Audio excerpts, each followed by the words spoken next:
drawings start out the same with ugly phases, but by applying the right techniques, they can turn into realistic works of art that can make you think they are photographs. It's not just about applying a bunch of great techniques to the drawings, but more about which technique strategy is going to get the best results. I'm going to show you my best strategies as well as some strategies you can apply for when you mess things up, because besides whatever we do, we all make mistakes. The first trick is something that's going to help you if you're struggling with knowing what colors to use, which I'm sure a lot of you struggle with. Tell me down below if this is something you feel like you're struggling with. With any drawing, you don't have to get perfectly exact colors because depending on the time of day, different lighting, it will automatically change the colors of any subject, and it does not affect how real it looks. However, adding too much of the wrong color can have a big negative impact on your drawing. This is why it is important to experiment with color mixing, because depending on the other colors that you choose, they will mix together and make a new color. Whether that ends up being good or bad is dependent on how much or how little you use of those colors. My best trick for getting the right color is not wasting your time making color swatches on a sheet of paper of every color that you own, but simply grabbing a sheet of scratch paper that's the same paper type you are using for the drawing, pick out some colors you think will work, and just practice mixing them. Use solvent to blend and soften them. Let it dry and layer more. If you really are struggling with color mixing and ending up with the wrong color, taking the extra time to just experiment is going to really help you the most. You can even practice doing some wisps of fur or hair to practice more with the textures or patterns you are trying to achieve. I recommend doing this before every drawing that you begin, that way you get some experience on which colors are going to be relevant for the drawing you're working on at that time. And make sure you do as many practice rounds as needed until you get the exact color that you're really more of going for with that particular drawing. This may take a few times of experimentation and ending up with the wrong colors before you get to the right color. Even I do this myself on some subjects where they are particular colors that I haven't really worked with very often. This way, I'm less likely to mess up on my actual drawing and end up making all the mistakes that I needed to figure out exactly what's going to work on that sheet of scratch paper instead of having to do it on my drawing and then erase anything that didn't work. The next trick for drawing realistic fur is establishing a good base layer. Now, you don't have to get absolute perfection with your base layer in order for it to significantly impact your drawing looking realistic.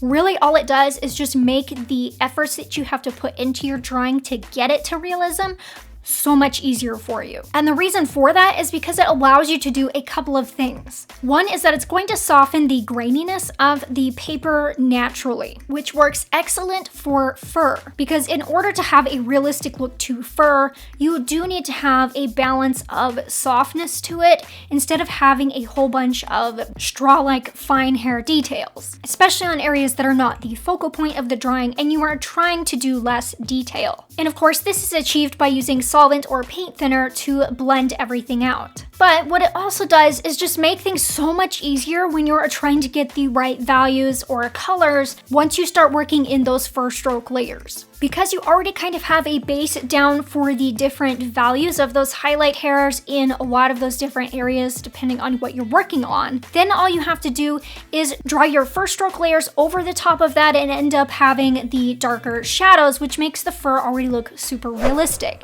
Now, oftentimes you're never really going to get a perfect base layer. So you're never going to have the perfect color or value of those highlighted hairs for that section once you draw in all of your first stroke layers. So you usually will have to come back through and make the necessary adjustments to get those right values and colors. However, making this step in trying to get at least somewhat close to being accurate with that base layer is going to just make it a lot easier to achieve that realistic look. So you're going to have to spend less time trying to make those minor adjustments later on than you would if you didn't do a base layer at all and all you did was just trying to do first stroke layers with all of your layers. Because let's just be honest, when you have to painstakingly draw in between a whole bunch of darker first strokes to only adjust those lighter first strokes in between them, that's a lot of work. And you're going to be taking twice the amount of time trying to add all of those correct values in if you do those darker first strokes first and then try to fill in all of those what should be your base layer in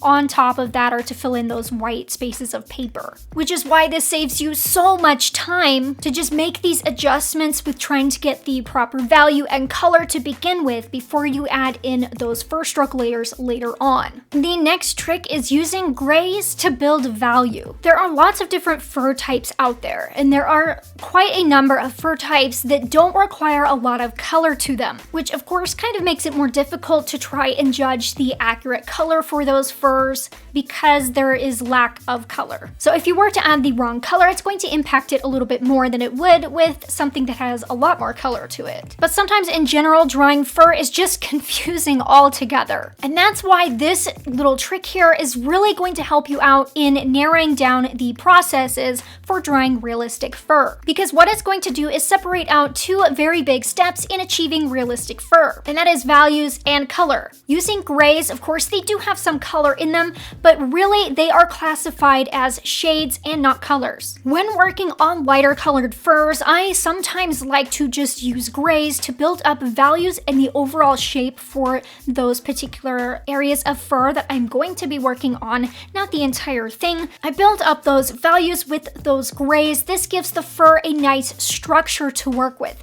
Now I have an easier time trying to see exactly where I need to apply different types of colors, because especially with long fur, there are going to be a lot of areas where they are more highlighted, where it's kind of like wavy waterfalls of long fur, and there's going to be different colors for those highlights and shadows. The same thing really does apply with short fur also, but there are different techniques for both types of fur. This way really just makes it so much easier to pinpoint exactly what you need and in specific areas that you need it. And because grays are going to be more of the mid-tonal types of values in the value system, any colors you add over the top of those are not going to really interfere with the values, but they're going to add that nice color that you really need to make it look real. And of course, drawing is a process, not an event, so you're going to have to take time to keep adding layers, recheck your drawing, and see what else you need to add on top of that. And you're always working slowly in each increment to getting darker until you have achieved the correct values. And this is also why majority of the spent pencils that I've used in my sets are all grays and black. The next trick for drawing realistic fur is to utilize drawing light over dark on darker subjects. You can't achieve exact stark white over darks with colored pencils, however you can achieve very nice frosted looks and lighter fur effects. This is a very handy strategy to use because you can decrease a lot of draw time by changing how you layer. And it also allows you to be able to draw more sloppy and not have to worry about getting exactness. Instead of trying to layer your fur from light to dark and make it slowly dark over time, this takes a lot of time to do. I like to just fill everything in with black or a blend of black and brown, whichever dark colors you're working with, and then draw over the top of that with slightly lighter colors to create the fur. Then to add in any highlights where those are necessary, they can be drawn in with lighter grays or white. Now, of course, if you are needing to have stark white hairs, this is something you're going to have to still preserve the white of the paper to achieve. You can't draw over the top of that to make that happen. If you need to get any more color in there, you can add either some color layers over the top, or if you need an even lighter value, add a layer of light shade of gray to build up a lighter value to start from, and then add the color on top of that, and then darken it if need be to make sure you meet the right value. Values are the most important thing to get right. Always remember that. Doing this strategy of drawing darks down first and then drawing lighter colors over the top of that is going to be made a lot easier for you to achieve if you are using solvent or paint thinner to blend with, because this is going to give you that really nice soft look to the fur, or that you could call it a base layer, but it is really a